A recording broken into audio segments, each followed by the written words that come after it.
I didn't make a video at the time, so this video is technically a little bit late, but in hindsight, I think that's probably a good thing because I now have a couple years under my belt with these newer cameras. I'm specifically talking about the Lumix GH6 versus the a7S III and why I opted for the GH6 after owning an a7S III, why I sold it and went for something that some would consider to be inferior. Micro Four Thirds is not full frame, and full frame is the standard. Right. And kind of the ideal for most shooters, while Micro Four Thirds is often looked at as too small or not as good, noisier, you don't have as much control over the depth of field. So when the a7S III first came out, I was incredibly excited. This seemed like the perfect camera on paper for me. Low noise, full frame, incredible autofocus, great sampling from that sensor to 4K. The whole pitch was that Sony wasn't prioritizing megapixel count and instead were making a camera for videographers or filmmakers or content creators of all types. You of course had incredible features like 4K 120 frames per second in a compact hybrid camera, the type that I love. So I bought the a7S III day one pretty much. As soon as I could get it, I bought it and started using it immediately and was blown away with the features like the incredible autofocus and the ability to shoot 4K 120. I thought that was a great feature beyond 4K 60. I started using it on all my projects, shooting videos, taking photos, having a great time. And in general, I really do like the Sony a7S III.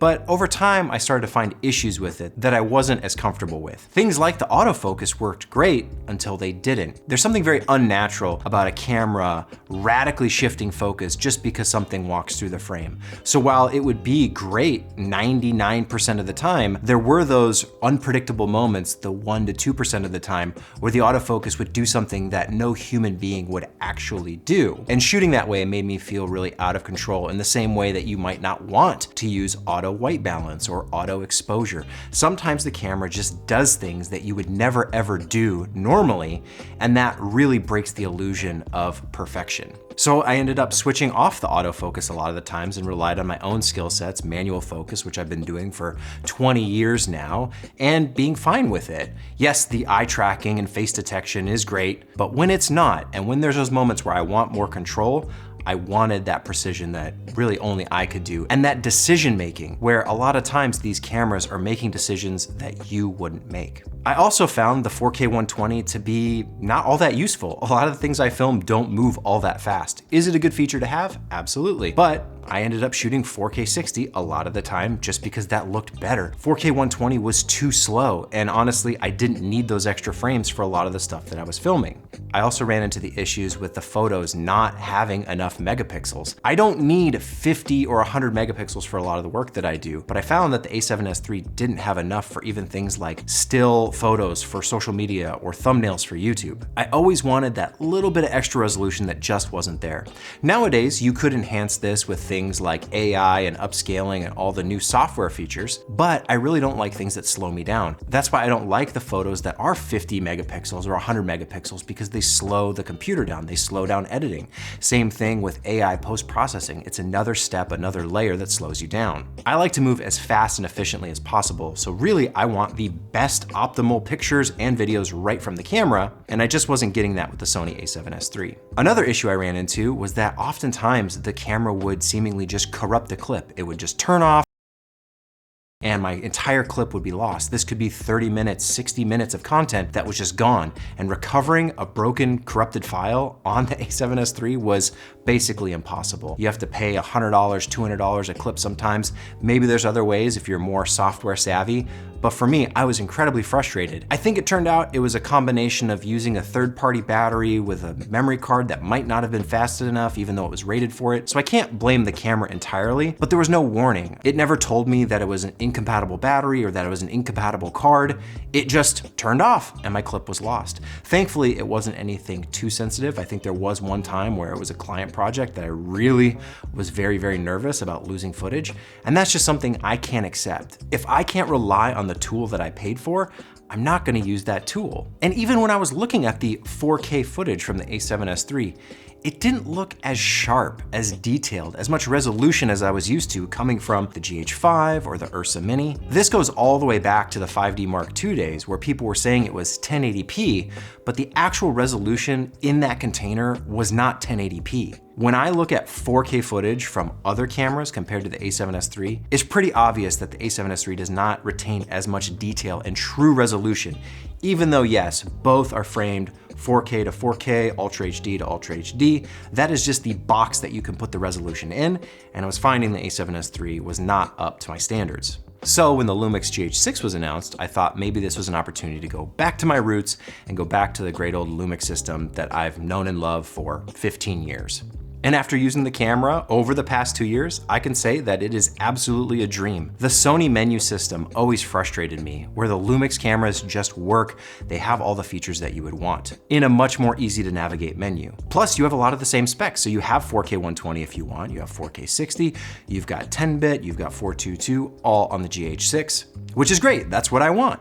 The only thing you're missing with the GH6 is that autofocus, which I stopped using on the Sony anyway, but I got back all the rich features from the Lumix ecosystem that I love. Things like shutter angle. You can't do that on an a7S III. Things like anamorphic shooting. You can't do that on an a7S III. And you might say, well, I don't shoot anamorphic.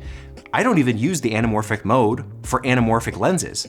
I use it for open gate filming so I can create content for YouTube horizontal and vertical for social media. It's a very easy process once you understand the benefits of open gate filming and utilizing that full sensor area for both vertical and horizontal. There have been a lot of people who've made videos on it. If you don't know about this yet, I encourage you, go look it up. This is a feature that's been on the Lumix system since the GH4. Multi-aspect production is a game changer when it comes to content creators navigating the new field of social media and content creation. With the GH6, gone are the days of Vlog L, Vlog Lite.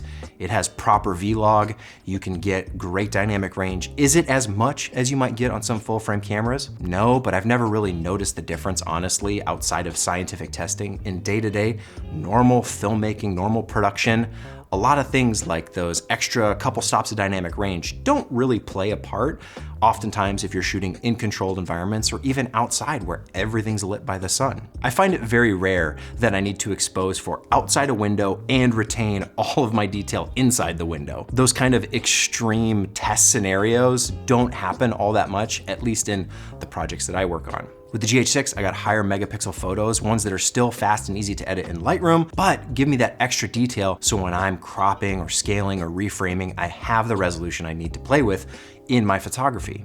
But one of the biggest advantages of the Lumix GH6 is the internal stabilization. Compared to the Sony a7S III, there's no comparison.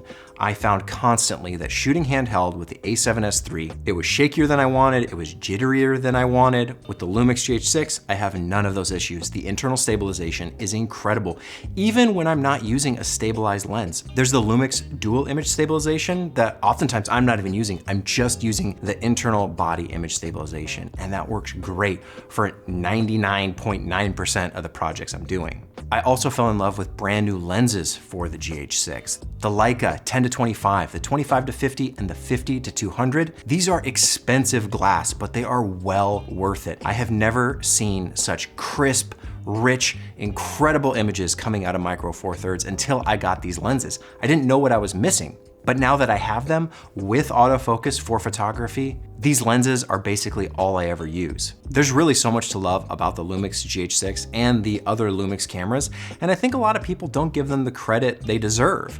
They're not familiar with them, they don't use them, they don't understand these features that they're missing. Things like timecode in a hybrid camera. Sure, you might not use it all the time, but once you have it and you know you have the option, it unlocks so many possibilities in your production that you didn't know you were missing. Same thing with anamorphic or open gate, and same thing with using shutter angle. I've been talking about shutter angle for 15 years probably at this point on YouTube, and it still blows my mind that these hybrid cameras don't embrace this critical component of video and filmmaking. Do I wish the GH6 had better autofocus?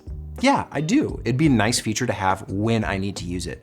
But I also don't feel like I'm really missing anything because I've gotten so used to manual focus, and it's really not that hard with the features that are built into the GH6 now, where you can actually punch in while you're recording. You can check critical focus during recording, which I've never been able to do before. And that little tiny extra feature is the icing on the cake. Things like the screen just flipping up naturally, intuitively right to you, or you can flip it to the side and flip it around. Lumix has always had great screens, and they're even better on the GH6. Things like the time-lapse features just work on Lumix, where on Sony, they've always been a little clunky and not as intuitive. You can do it, so I know a lot of people who shoot Sony and they use Sony cameras for time-lapse. You can absolutely do that. But once you realize the benefits of using the Lumix menu and the Lumix system, you realize how much you're missing with the Sony cameras. Over the last 2 years, I've been able to build out basically my perfect GH6 camera kit, which I'll probably do a video on and how I rig it and what it looks like. The only issue that I'm aware of that people have nitpicked the GH6 is there's a streaking kind of banding issue in the highlights in certain scenarios. And honestly, this is something I've seen maybe once in the entire time that I've been using this camera over the last 2 years. And then if I'm remembering correctly, the issue was only in the log footage. Once I applied the LUT, the issue went away. So it really hasn't been that big of a deal for me personally. Maybe you film in these extremely contrasty scenarios and you might have more of a struggle, but I don't think it's really affected me at all. I really wanted to love the Sony a7S III, but there's something about the Lumix ecosystem that just works for me and the way I like to create content. Fast, efficient, and the absolute highest quality in the cheapest, most compact form factor. You can blow things out and get a Red or an Arri or a Sony high-end cinema camera. But technology changes so fast that I find those investments are for a certain sector of the industry, and they are valid for those types of projects. But for most of us, I think you're better off investing less and creating more, focusing on the content rather than the tool. The Lumix GH6 is that camera. I can focus on creating content and worrying less about the tool because I know it does everything I need and it has my back every step of the way. But in the next year or two, when something new comes out and I'm looking at trading in or upgrading, I'm not looking at a $10,000 or $20,000 investment that I have to hold on to. I'm looking at something that costs roughly $2,000. Over the last 2 years, the GH6 has by far paid for itself and more. It does everything I need and I couldn't be happier. But let me know what you think. If you've used the GH6 and hate it, tell me why. If you've used the GH6 and you love it, tell me why. I'd also love to hear your thoughts on the Sony cameras. I've used the a7 IV, which I have issues with because it overheats, but that's a whole nother story. Let me know in the comments what you think.